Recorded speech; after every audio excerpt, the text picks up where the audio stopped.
तो दोस्तों कैसे हो आप लोग। उम्मीद करता हूँ आप लोग बहुत अच्छे होंगे। एक बार फिर एक कहानी लेकर आया हूँ जिसका शीर्षक है सुनसान रास्ते का भूत। रात का समय था और अमन अपने दोस्त की शादी से लौट रहा था। उसने एक शॉर्टकट रास्ता लेने का फैसला किया जो सुनसान जंगल से होकर गुजरता था। उनके दोस्तों ने उसे चेतावनी दी थी कि वह रास्ता सुरक्षित नहीं, लेकिन अमन उनकी बात को मजाक में टाल दिया और उस रास्ते से चलना आरंभ किया। और जल्दी उसे लगा कि वह जल्दी घर पहुंच जाएगा। जैसे ही जंगल के रास्ते में पहुंचा, चारों ओर से घना अंधेरा छा गया। सन्नाटा इतना गहरा था कि उसे बाइक की आवाज़ भी उसे असामान्य लगने लगी।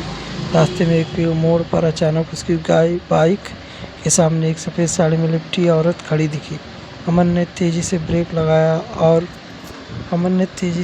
लगाया और वह गाड़ी के सबसे लिपटी खड़ी थी।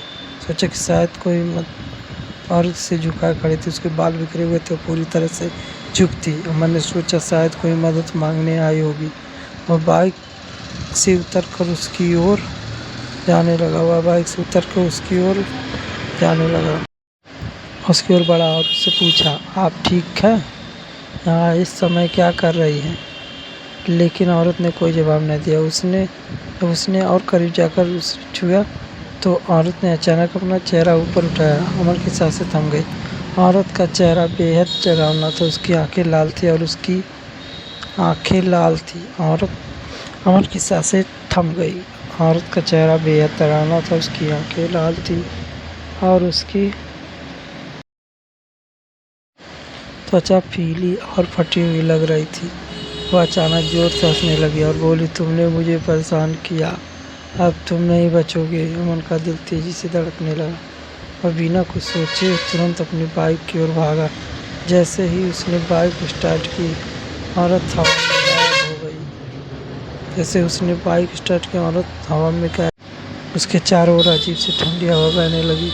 वह जितना तेज हो सकता था बाइक भगाने लगा, लेकिन उसे ऐसा लग रहा था कि वह चाहे जितनी तेज चले, उस औरत की हंसी उसके कानों में गूंज रही थी। वह औरत की हंसी इतनी तेज थी कि उसके कानों में लगातार गूंजती रही थी।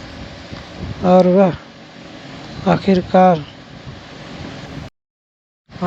जब वह गांव की सीमा के पास पहुंचा तो अचानक आवाज़ बंद हो गई। अमन ने चैन की सांस ली और घर पहुंचने के बाद उसने अपने दोस्तों को सारी बात बताई।